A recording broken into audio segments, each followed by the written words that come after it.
19 ದಿನಗಳ ಹಿಂದೆ ರಷ್ಯಾದಲ್ಲಿ ನಾಪತ್ತೆಯಾಗಿದ್ದ 22 ವರ್ಷದ ಭಾರತೀಯ ಮೂಲದ ವಿದ್ಯಾರ್ಥಿ ಶವವಾಗಿ ಪತ್ತೆಯಾಗಿದ್ದಾನೆ.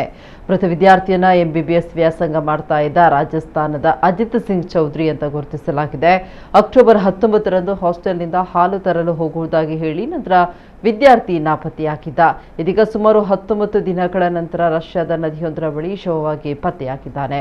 ಚೌಧರಿ ಅವರ ಸಾವಿನ ಕುರಿತು ರಷ್ಯಾದಲ್ಲಿರುವ ಭಾರತೀಯ ರಾಯಭಾರ ಕಚೇರಿಯವರ ಕುಟುಂಬಕ್ಕೆ ಮಾಹಿತಿ ನೀಡಿದೆ ಅಂತ ವರದಿಯಾಗಿದೆ.